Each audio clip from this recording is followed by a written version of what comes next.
जनतेच्या समस्येच्या बातम्या। रत्नागिरी जिल्ह्यातील खेड तालुक्यातील खेड पोलीस ठाणे येथे जादूटोणा विरोधी कायदा राज्यव्यापी जनसंवाद यात्रेच्या निमित्ताने अनिच्छा प्रमुख माननीय मुक्ता दाभोळकर यांनी खेड पोलीस स्टेशन येथे पोलीस पाटील व पोलीस यांना व नागरिकांना जादूटोणा कायद्यासंबंधी मार्गदर्शन केले व नागरिकांच्या तक्रारी समस्या जाणून घेतल्या।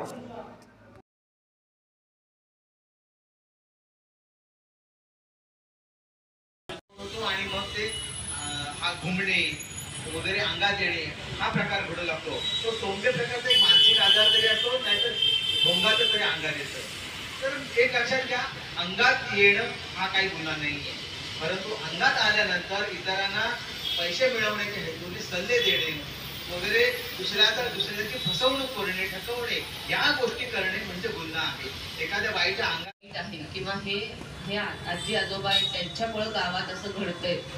आता आम्हाला या दौऱ्यातच असं एका पोलीस पाटलांनी त्याची व्यथा सांगितली की त्याच्यावर गावाने असा आरोप ठेवलेला आहे की तू देव घेतलेस, म्हणजे देव तू तुझ्या बाजूला वळवून घेतलेस।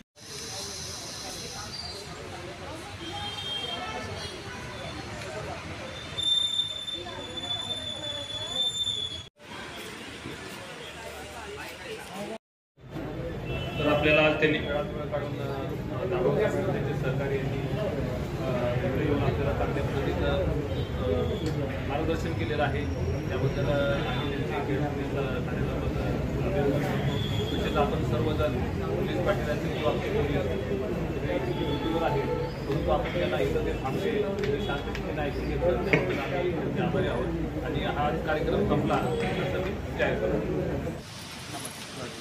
गावोगावी भगतगिरी चालते, आपल्याला माहिती असतं, गावातल्या सगळ्यांना माहिती असतं, पण त्याच्या विरुद्ध तक्रार करण्याची मानसिकता नसते किंवा अनेकदा हा गुन्हा आहे हे माहिती देखील नसतं। त्यामुळे रत्नागिरीमध्ये आम्ही हा कायदा लोकांपर्यंत पोहोचवण्यासाठी रत्नागिरी पोलिसांनी देखील आम्हाला ह्याच्यात चांगलं सहकार्य केलेलं आहे। माननीय SP सर किंवा तालुक्यातले इतर सर्व पोलीस ठाणे की ज्यामध्ये जादूटोणा विरोधी कायदा आणि सामाजिक बहिष्कार विरोधी कायदा या दोन कायद्यांची माहिती पोलिसांपर्यंत पोहोचवण्यासाठी, पोलीस पाटलांपर्यंत पोहोचवण्यासाठी हा प्रशिक्षण दौरा आम्ही काढलेला आहे आणि यातून असे प्रकार निदर्शनास येतील आणि थांबतील अशी आमची अपेक्षा आहे।